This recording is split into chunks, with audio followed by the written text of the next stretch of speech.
Sweden Rolls, once again, welcome everybody to this panel talk today about the Swedish RPG Wonder during the 1980s and spilling over into the 90s as well.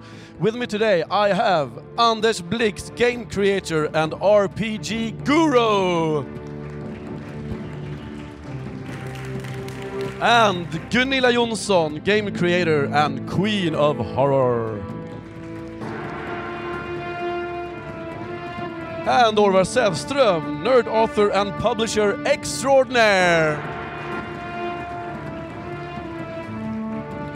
And I'm Andreas Lundström, and I'm the co-producer and GM of the podcast Sweden Rolls that is hosting this panel. Welcome everybody. So, starting off, I think maybe this one is, Orvar, you can take this one, start with this one. What exactly was the RPG boom during the 80s and 90s? What actually happened in a general sense? It's all shrouded in mystery. No, I mean, what's so special about the Swedish boom, because of course you had it in many countries, and I mean maybe the most obvious one being the Dungeons and Dragons boom of the US, but in Sweden it was very local. I mean, even though a lot of us sort of slipped into English-speaking games eventually, the industry was very strong. It was mainly based on Swedish-created products and not just translations. And we were very, very young. So, I mean, the industry basically started in '82, even though, I mean, the early gamers got into it in the late 70s, and we have some of them here. But '82 was the release of the so-called Blue Box, which is legendary in Sweden. Was the first edition of Drakar och Demoner, the classic Swedish fantasy role-playing game. But 2 years later, 1984, the second edition, the black box with Michael Whelan's Elric on the cover, came out, and then just a few months later, Mutant, the post-apocalyptic role-playing game. So the fall of '84 is sort of where things took off, really. And then you had several years, I'd say a bit in like the early 90s, where role-playing games were... It's hard now to understand how big it was. I'd say if you walked into any classroom with 10 or 12 years olds in Sweden, you could pick out at least a handful, if not 10 role players. And everyone at least knew people that were playing. And it was just a part. I'd say that home computers like the Commodore 64 and role-playing games were the two big nerd factors when I grew up. I mean, if you weren't into sports, which you can tell if you're in this audience looking at me, if you weren't into sports, then you were usually into those too. There was just something about coming out of a time in Sweden where there was very little fun going on. I mean, television, we had 2 channels from the same network, state-controlled, and things were just so narrowed. I mean, I can clearly remember every single cool television show from my childhood for the simple reason that that was the highlight of the week. If you came on Wednesday morning to school, you knew that everyone had seen Alias Smith and Jones or Jason of Star Command, because that was the fun thing on TV that week, basically, if you had gone past the early children's shows. So it was an explosion around '83, '84 of VCRs. I mean, people started getting home video. You started renting films. You had the role-playing games. You had computer games, and you had the whole wave of '80s pop culture. The magazine OK, which was mainly music, but also film and television, and all of this sort of just drowned the kids born in the early 70s with pop cultural influences. And I mean, the first allure of Drakar and Demoner for me was the cover. I mean, the cover image of Elric of Melanie Bonnet by Michael Whelan was the coolest thing I had seen in my life. It was just like, I don't know what this is, but I need to have it. Because fantasy wasn't even really a word in Swedish back then. I remember people using the term Lord of the Rings books. Everything that was sort of fantasy was a Lord of the Ring type book. And then for a while it became Drakar och Demoner books because it became synonymous with fantasy. And then the term fantasy more and more got established. So when I was 6 or 7, I was crazy. I mean, I was crazy about fantasy without even knowing it existed. So I would go to the library and I would get books on Greek mythology and Viking mythology and things like that, because that was as close as you could get. And then, of course, Tolkien, but that was a heavy read if you were 6, 7 years old and tried to get into Lord of the Rings. So when all of this came out, it wasn't just about gaming, it was the artwork, it was the whole vibe of this young industry and people like Anders and Gunilla who just wrote amazing stuff for me. I mean, that's the sense I had as a 10-year-old, not only that this is perfect for me, this is written with me specifically in mind. I felt like, and first time I remember it was having bought Drakar and Demoner. I was lying in my bed in my parents' summer house, and I'm reading it, and getting that feeling that someone has sort of drilled a hole in my skull and looked inside and said, okay, we're going to design a product here that's exactly for 10-year-old Orvar Säfström. That's what it felt like. Anders, you were one of these guys who drilled that hole. I am quite a bit older than Orvar. I was born in 1959, which probably makes me the oldest person in this room right now.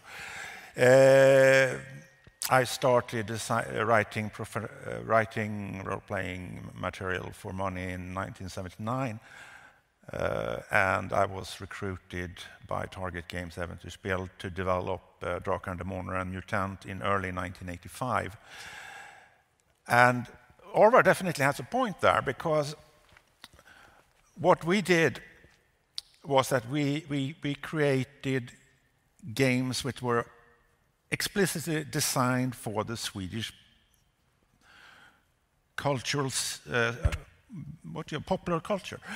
If you take a look at Dungeons & Dragons, it has a touch of superheroes with these colorful magicians casting enormous spells and so. In the 1980s, superhero comics was a very small thing in Sweden. So we looked at what was popular in those days, and it was Lord of the Rings. It was a book called Röde Orm, which is Viking adventures, a slight touch of fantasy. There are supernatural powers involved. Very funny book. And that was a book you had to read in school in those days. It's not like that any longer, as far as I know. Ivanhoe, which was every New Year's Day. We had Ivanhoe on Swedish television in the afternoon, and since there were only 2 channels, everyone watched it. So we created specifically what Orvar would like, and we succeeded. And we also had a logistics on our side. And this is, in those days, games were sold in the toy stores, almost exclusively in toy stores. And our distributor had all toy stores in Sweden as his customers. So he could get the games in the stores from Haparanda in the north to Ystad in the south in a way which is not that it's not possible to do that today, but in those days it was. We basically we acquired a monopoly because no competitor could outdo us on logistics. So if you walked into your local toy store, you would see Dark and the Mourner, Mutant, and all the associated products. You wouldn't see any other producers' games in the stores. Also, role-playing games fit very well with the Swedish cultural teamwork. We are very strong at teamwork in Sweden. We are very good at working together and solve complex technical problems, for instance, like Ericsson or the Saab aircraft. No other country with 10 million people has anything comparable to that. You would have to go to Germany or the United States. So this thing with role-playing games, working as a team to solve challenges, it hit right spot on an essential part of Swedish identity.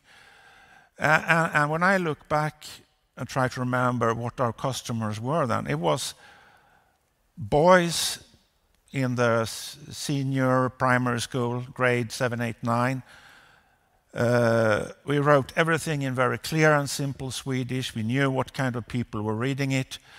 And when you came to the gaming conventions in those days, you had people were always looking very middle class, very proper, and very young. So. Yeah, I just want to add to that. If you look at those photos back from, well, almost like these sort of conventions that we're at now, I mean, everyone is so incredibly young, and it's kind of funny because there was not really a thing like nerd culture back then, not as explicit as it is now. And in a way, I feel, well, maybe something like bird watching or things like that, but the role-playing wave in Sweden really brought nerds together. You got to remember, this is before the internet, so no one sort of knew about each other. You sort of slowly realized, I mean, it took years for us in my gaming group to realize that there were other role-playing groups in my school. We didn't know about each other because, you know, you'd be 4 friends in a basement playing Drakar Demoner, and you thought, well, we're really special. We found this really cool game that no one else understands. And then you realize there are 3 other groups in your small school. So it was, in many ways, I think in Sweden, the birth of nerd culture and geek culture and coming together, and many of the first game conventions in Sweden had an older crowd. I mean, it was English-speaking games, things like Konvent 77, which has evolved into GothCon. So when Äventyrsspel started creating their own gaming conventions, it brought in a much younger crowd because of, you know, this taking away the language barrier and also the direct connection with fans. So I think a lot of the people that have businesses out here, creating games, creating films, creating comics, have started out their journey into nerddom through the work of Äventyrsspel. Yeah, Gunilla, you want to? I think also we have some practical things that worked to our advantage. Sweden had very many women in work in the 80s as compared to other countries. That means a lot of little boys could spend hours in the afternoon together without parental supervision indoors, which was pretty new, I think. Otherwise, they had to go out into the forest to be mean to each other. There they could sit by the kitchen table and they could slaughter demons and do unspeakable things, and no one would see or hear them. I think that's pretty special, and it's the same thing we see in computer games now. It's a room for young people to meet, to try things, to try each other, which could be done indoors at home in Sweden in the 80s, and I think that was pretty unique. Yeah, you definitely have a point there. And I can add one little extra detail to that. In the 1970s, we had a transformation of the housing markets. People moved from apartments to separate houses. And suddenly you had this. When I was a kid in the 1960s, there was no space for that. Everyone was living in a very cramped manner unless you were very rich. Suddenly in the 1980s, you had the basement. Gillestugan. Yeah, exactly. Oh, yes. Yeah.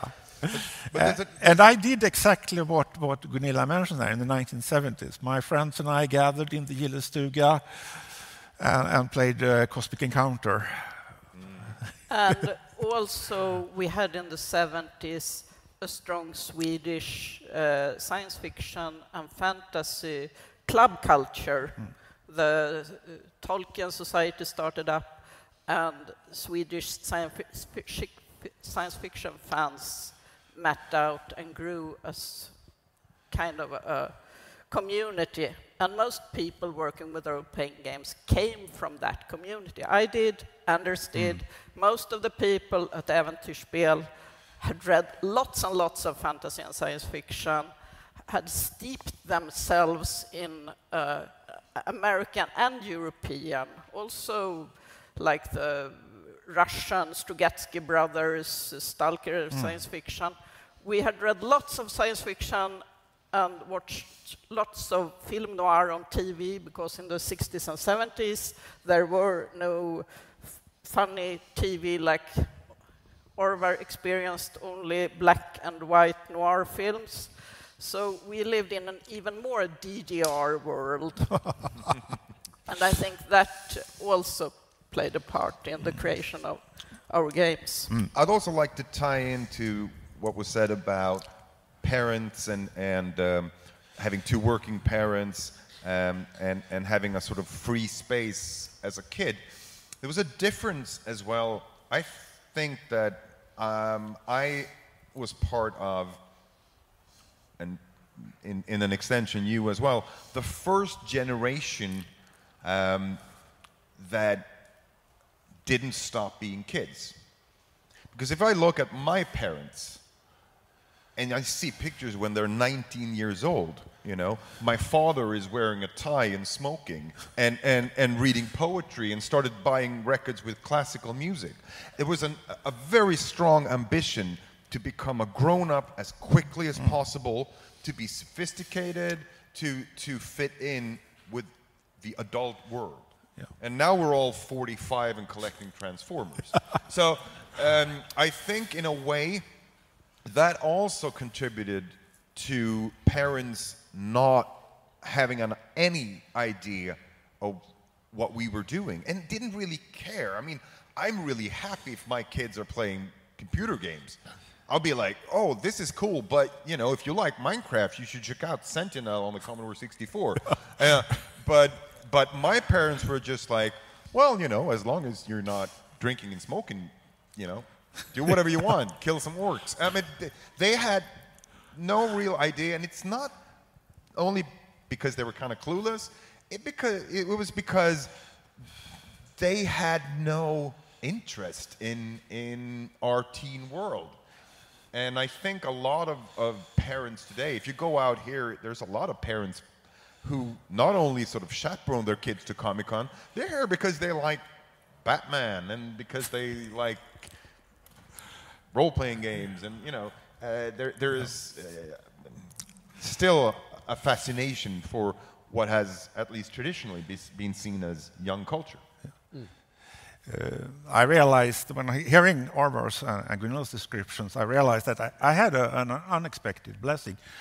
My father, who was born in 1927, was a science fiction enthusiast, which was extremely rare in Sweden when he was young. And he encouraged me. And he didn't play games, but we went and saw Star Wars together, and we went and saw James Bond movies, kind of science fiction-ish, together. So I had it in my blood from the beginning. So I count myself as fortunate. And maybe I should add, Sweden is often described as Germany, but for kids nowadays. And I think there is something to that. The Germans, they have a role-playing game called Schwarze Auge, the black eye, which is sort of a bit dull and strict and grim dark fantasy. And I don't think, for instance, German role-playing game designers in the 80s would have come up with the silliness of Swedish games. I think we have an openness for silliness and childishness, and, well, it doesn't have to be that serious. And I'm curious as to which was the hen and the egg in this aspect. Was the fact that you had the distributor who had all the toy stores, the fact that, okay, we're reaching kids, let's make kids products, or was the original product meant for kids from the start, and then you found a distributor to find toy stores? Yeah, the original product was intended to hit below Dungeons and Dragons. It was specifically aimed at kids who were not comfortable in reading large books in English, because that was kind of an open market segment. There was nothing there. And this thing with finding a perfect distributor was, I wasn't around when it happened, but I got it explained to me. It was a fortuitous circumstance. Suddenly, Frederick, who was running Target Games, got this contact, opened up, and then, wow, cover all of Sweden at once. But when Michael Peterson and I made Mutant, the second Swedish role-playing game, I don't think of course, we had been told we should make a game for kids, but we had this science fiction background, this fantasy background, so I think we aimed more for the silliness, actually, than for specifically making it work for 9 to 11-year-olds. It should work for kids, but for grown-up as well, a bit like I don't know, silly humor, serious for all ages. Yeah. And then you made Cult, which came in '91, the first edition. That was when these kids had grown up and become 16, that was 17. very specifically aimed at 14 to 17-year-olds. It's a teenage angsty game. And it really worked like that. I mean, as I said, I was 8 when the first Drakar och Demoner came out. I was 10 when the classic second edition came out. And I grew up with the products just like you described. That, you know, when I went to senior high or gymnasiet in Sweden, you know, you start discovering things like sex, hopefully. You start listening to harder or darker music. All of a sudden, you've been to maybe Berlin or London, and here's a game. You know, once again, someone drilled into your skull and said, "Hey, we heard you like Sisters of Mercy now. We made a game that's kind of like that." So I was, and that's probably why I do the things I do and write books about it, and that I was exactly in the target, you know, the segment. The thing too to remember about the beginning of the Swedish role-playing industry, or Äventyrsspel and Target, everyone thought Dungeons and Dragons was going to come. This was just a chance to sort of grab a bit of the market before that happened. Dungeons and Dragons is going to be translated to Swedish, and it's going to be huge, so let's make a game before that happens. And then things just dragged on, and Dungeons & Dragons finally, years later, came out, and it was too late because everyone was just playing Drakar och Demoner and saw that as the original game. But the important thing was to grab the kids who weren't into English-speaking games yet.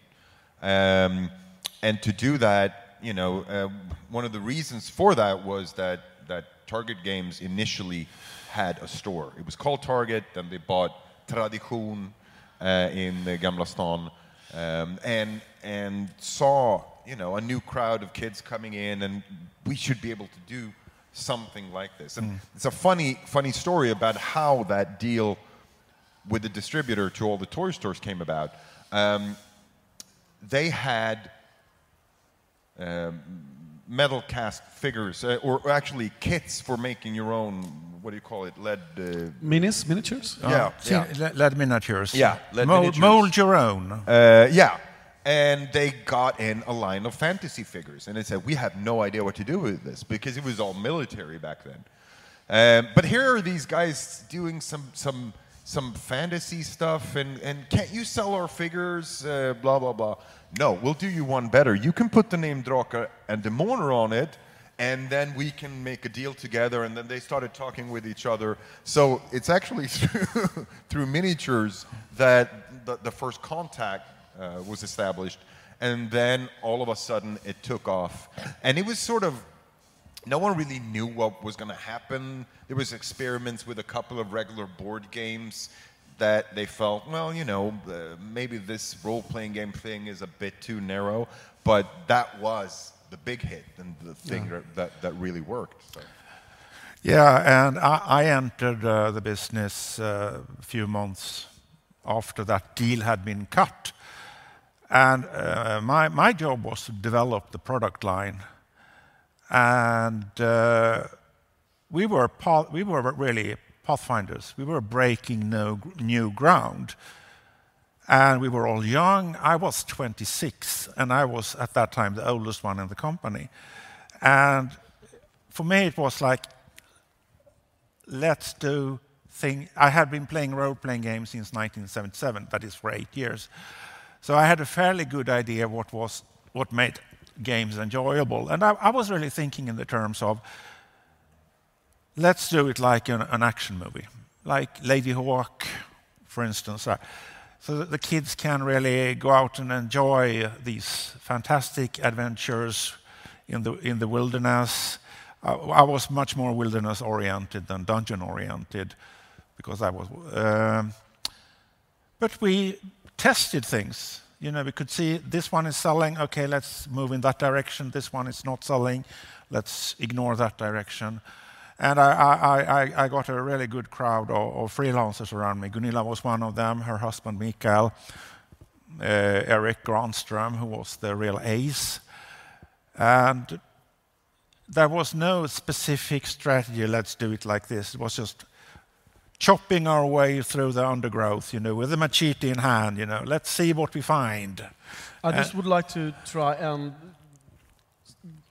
draw a line from then to now, because nowadays people who are playing then are in my and Orvar's age, in their 40s, and are the gamers today, have these kids from the 80s, have they returned to, or have they kept playing? Because there was a dip also during the late 90s, early 2000s.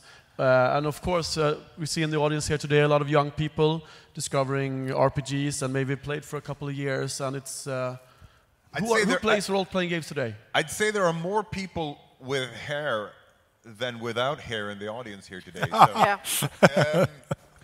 no, but I think, well, there was a huge dip. Obviously, people kept playing role-playing games, but it wasn't really a focus of nerd culture as much as it had been in Sweden. A lot of people transitioned into live role-playing. I usually say, I mean, people went in two directions. If you wanted more, you went into live. If you wanted less, you went into computer games, and you started playing Baldur's Gate or things like that. And there was a few people left in the middle, but it was really a waning hobby in Sweden. And then things started moving. You had companies like Free League releasing Mutant Year Zero, and other people who had been working for many years, keeping the industry alive, but you know, in a smaller scale. But what's interesting is someone's got their phone on. What's interesting is that when me and Jimmy Wilhelmsson released the Äventyrsspel book, the big book about the company that both Gunilla and Anders were involved with, in 2015, so 4 years ago now already, what happened was a lot of those 10-year-olds from 1984 rediscovered their love of role-playing games. So many people that have come up to me and said, You know, I hadn't really thought about. I'd forgotten how much it meant to me back then. So I went home to my parents, and in the attic I found my 2 big boxes of old games, and some of the most heartwarming stories have been people who lost touch after they were kids, and who have found each other, usually on Facebook, and gathered together their old role-playing groups from the 80s and have met up and started playing again. Heroes rides again. Yeah. So you're ruining lives again. Yeah, I can add a few pieces of information to what Orvar said. In the 1990s, first we started the 1990s with a tremendous economic recession in Sweden. It was devastating. A lot of people went broke. There was a demographic change. The number of teenagers declined steeply in the 1990s. And then Target Games went bankrupt, and the only remaining game distributor in Sweden, Top Games, went bankrupt. Suddenly the logistics was killed. You couldn't get games into stores any longer. And then the rise of the computer games. And I have a blog which I've been running for about 10 years now, and looking back at what I wrote 8-9 years ago, I was kind of despondent, like, yeah, the role-playing games will remain a very tiny hobby for a small number of aficionados, enthusiasts in their basements. I was dead wrong. I'm very happy. And the reason is print on demand and Kickstarter. Because when you were making role-playing games in the 80s and 90s, to make it economically feasible, you had to print like 5,000 games because of technology at that time. And if you don't have any logistics, any way of getting it out into the shops, you don't do it. Now you have print on demand. You can print 100 games and get them out and earn a little bit of money on it. And then you have Kickstarter, which means that you get money in before you make the games. You know exactly how to budget the production. Risk. So suddenly, and then internet, this thing with, the way of marketing games on the internet. And suddenly, a few years after my despondency, everything changed for the better. And so? And I also think that a lot of young people nowadays who want to work with computer games, and lots of young people want to work with computer games, they see this as kind of the parent of computer games, because the rules and a lot of concepts in computer gaming came from role-playing games. So it's kind of an archaeological thing to interest yourself for role-playing games, also analog games. And in Sweden we had this fantastic club society called Sverok, founded in the 80s, which sort of carried this culture over the hard 90s and early zeros. How do you say? 20s? And we are experiencing a second boom, a second golden age. Yeah. We have a lot of Swedish games winning Ennis, both from Helmgast and Fria Ligan, and it's a really, really good time for the RPG. And people can listen to pods, and they can watch streaming, and they feel that they can learn how to play. Yes, there are definitely many excellent Swedish podcasts around today. I agree. I was going to say also that obviously role-playing games and Dungeons and Dragons is a very integral part of a section of pop culture now. I mean, it's not a coincidence that the Stranger Things happened, and all of a sudden you have 10-year-olds asking, what is this thing? Does this thing exist for real that they're playing in the TV series? And they get to discover the whole magical world of role-playing games. So I think you're having a resurgence of nostalgic 45-year-olds who forgot how much they loved it, and then you have their kids who are saying, what's this stuff in the box in the attic, Dad?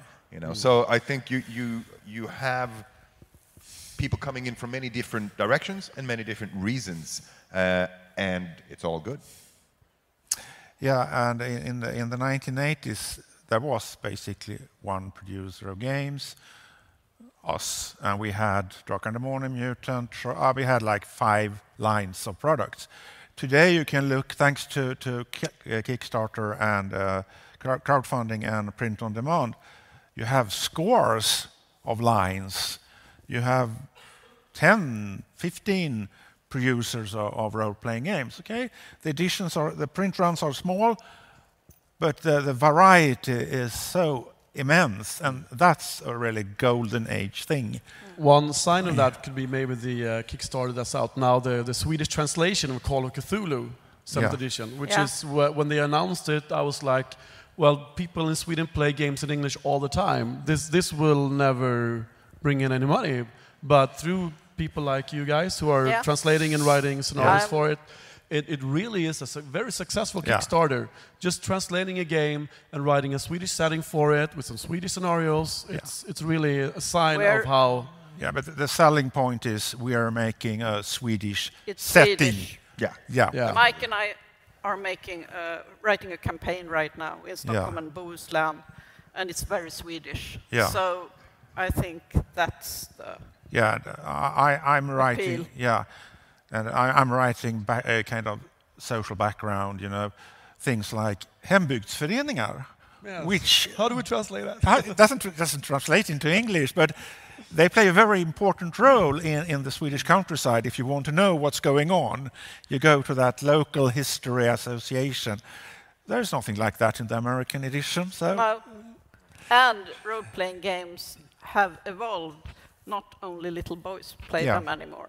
We have grown-ups, we have women, we have all kind of people playing role-playing games. So it's a wider audience, and you can write more varied. Well, I want to thank you guys so much for coming to discuss this thing, and thanks to you in the audience as well for coming. We really enjoyed hearing you talk about this thing that's basically unheard of. I mean, which other country? We must be the biggest RPG country per capita. Yes, we are. Without a doubt, without any doubt. I can tell you that in the 1980s, Dungeons & Dragons was the best-selling game in the world. Yeah. Drakar and Demoner was the second most best-selling game in the world, despite being in Swedish. And that says it all, I think. Yeah. With those words, thank you. Please check out Sweden Rolls, an actual play podcast where we play a bunch of Swedish games published in English. So we really hope that you will check that out. And thank you for coming. Sweden Rolls, once again.